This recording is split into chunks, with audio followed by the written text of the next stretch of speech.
All right, we got lots of big stories to share with you, including, of course, that OPEC meeting today. They held the line, so you're like, oh, okay, well, they didn't do anything. They didn't change course, but they've had a pretty powerful politician leaning against them. The U.S. President Joe Biden wanted them to increase production, but OPEC said, no, thank you very much. We're comfortable on the course that we're on. How should we be reading this? Josh Young, Chief Investment Officer at Bison Interests, joins us. Josh, great to have you with us as always, especially on a day like this. So OPEC seemingly just pushed aside Mr. Biden's concerns. I know you have some thinking as to behind why OPEC would not boost production. Share with us.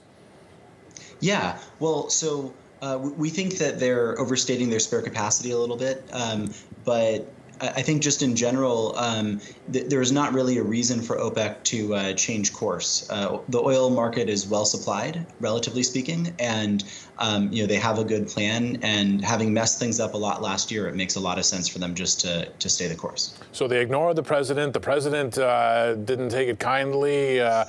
From what I've seen so far, it was sort of vague in terms of what they're willing to do in the States, because he's worried about gasoline price inflation. It hurts a politician's standing with the public. Well, what can the States do in this situation?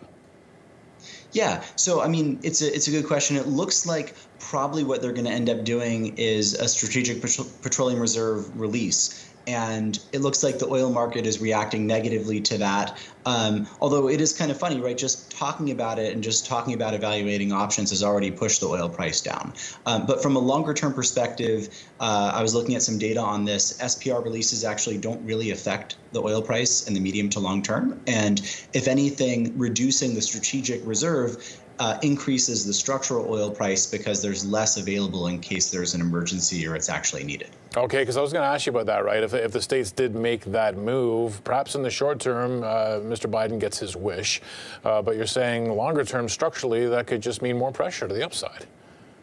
That's right. So what would that leave the Americans with? I mean, this seems to be a concentrated political effort. OPEC has sort of dug its heels in. What would you see in terms of crude 6 months, a year out from now, if the economic recovery continues the way it is? Because the demand is there. Yeah, so I think demand is quite strong, and I think it's quite clever how OPEC has structured this.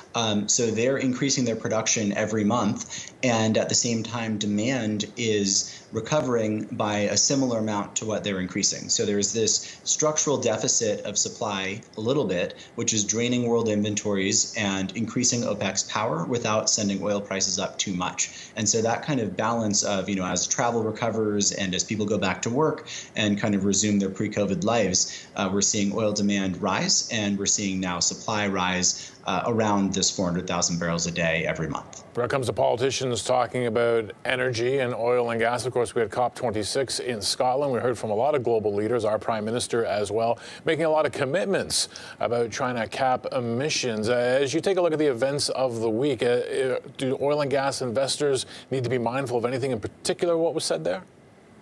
Well, what I heard was pretty bullish. So everyone came in planning on kind of getting expedited bans on oil consumption and gas-powered cars and so on, and they left with kind of vague recommendations. And it looks like what's actually happening is more money being used to fund and subsidize new alternative energy consumption, but that's actually very oil intensive. So it's actually quite bullish, I think, for oil in the medium term. And even in the long term, putting more solar panels in place, building more wind power, I mean, these are structurally things that require more oil production and consumption.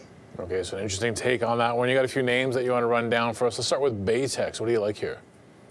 Yeah, so I mean, Baytex has been great, and since we first talked about it a few months ago, the stock I think has tripled or something like that. So obviously, it's done well. They keep drilling really great wells, and by my calculations, they're actually the best wells in the best field in North America onshore. And so if you're the best producer, you should trade at a premium, not a discount. And I think people are still figuring out that they're around and still doing the math on what Baytex looks like at $70 or $80 oil. And as oil has trended up, obviously it's pulled back the last couple of days, but as oil has trended up, people are more frequently doing that math. And Baytex really stands out as having upside to oil even outside of their Clearwater play.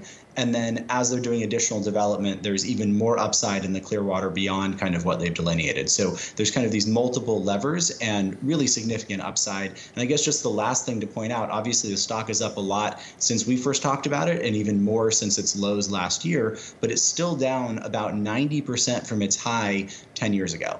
And so there is room, if oil prices were to continue to recover, and in a kind of more commodity bull market, an oil bull market, there's room, there's nothing preventing Baytex from recovering to its all-time high, which would be 10 times or so from where it's trading at right now. All right, that would definitely be quite the trade. Let's take a look at Sandridge as well. What do you think about this one?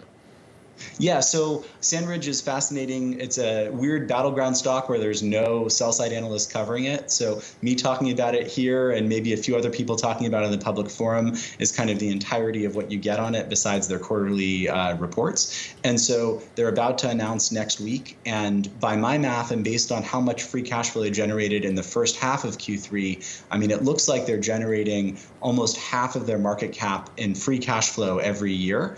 And maybe that number is too low. Maybe they're actually generating even more than that. And it looks like they might have close to a third of their market cap in net cash. So huge free cash flow, something that has been talked a lot about for Canadian names. This is a U.S. name with a lot fewer risks from a pipeline perspective or other sort of regulatory disruptions. And they also have a lot of kind of like hidden assets or assets that are not really attributed any value because they don't generate a lot of cash flow. So they have over 1,000 miles of gathering systems and pipelines. They have compression and other sort of assets like that that aren't generating a lot of cash flow. They're already at a really low cash flow multiple.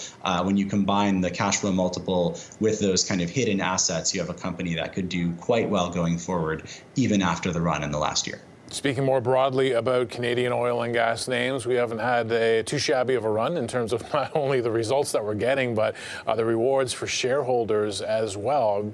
I think long overdue, perhaps, considering the rally that we've had in crude prices. Why not reward the shareholder? Yeah, absolutely. No, I think it's been great, and we put out this white paper, and I think that was our first, my first visit to BNN was on the back of good news for Western Canada, and there's been good news, and the stocks have done phenomenally well since then, and there's a great path forward. And as oil prices continue to recover, and as pipelines continue to get expanded or built or stay online, things look really great going forward, and I'm a happy investor in Canadian oil and gas companies.